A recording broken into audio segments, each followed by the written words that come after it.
বিসমিল্লাহির রহমানির রহিম। প্রিয় মাতৃভূমি বাংলাদেশবাসী, আসসালামু আলাইকুম। আমি মোহাম্মদ বাহার মাহমুদ, জীবনশৈলী বড়ুরা স্বেচ্ছাসেবী সংগঠন প্রবাসী ফোরামের সাধারণ সম্পাদক। কথা বলছি বর্তমান প্রেক্ষাপট মহামারী করোনা ভাইরাস সম্পর্কে। মহামারী করোনা ভাইরাস সারা বিশ্বের ন্যায় বাংলাদেশেও মহামারী আকার ধারণ করেছে। আমাদের সোনার বাংলাদেশ অত্যন্ত গরিব দেশ, ঘনবসতি দেশ। বিদেশিদের মতো প্রশস্ত জায়গা আমার বাংলাদেশে নেই। বিদেশের একটি রাজ্যের সমান হবে না আমার বাংলাদেশ। সে প্রেক্ষিতে আপনারা সকলে নিরাপদে থাকুন, সুস্থ থাকুন, সুন্দর থাকুন। অতি প্রয়োজনে জরুরি কাজ ব্যতীত আপনারা প্লিজ ঘর থেকেও বের হবেন না। আপনি একজন যদি পরিবারের দায়িত্ব নিয়ে আপনি নিরাপদে থাকেন, ঘরে থাকেন, আপনার পরিবার ঘরে থাকবে, আপনি বেঁচে যাবেন, আপনার পরিবার বেঁচে যাবে।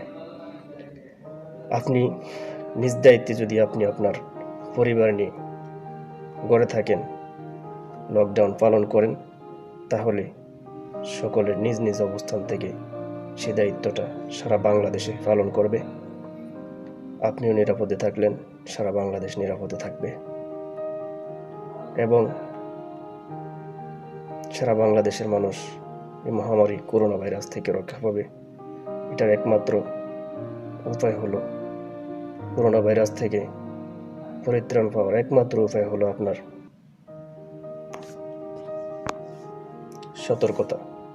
আপনি সতর্ক না থাকলে করোনা ভাইরাস থেকে মুক্তি পাওয়ার কোনো সম্ভাবনা নেই, কারণ এখন এটার ভ্যাকসিন তৈরি হয় নাই। ঘরে থাকুন, সুন্দর থাকুন, সুস্থ থাকুন, জীবনশৈলী পরিবার এটাই আপনার কাছে আশা করছে। আর বিশেষ করে সমাজে বিত্তবান যারা আছেন,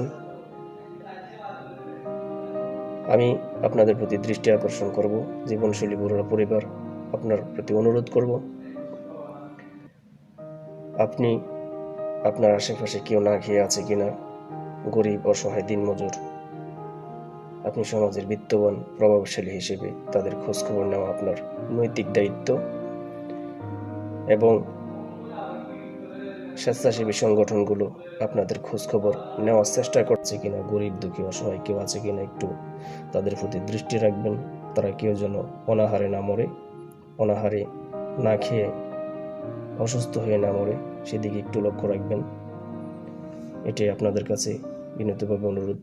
আসসালামু আলাইকুম ওয়া রাহমাতুল্লাহি ওয়া বারাকাতুহু।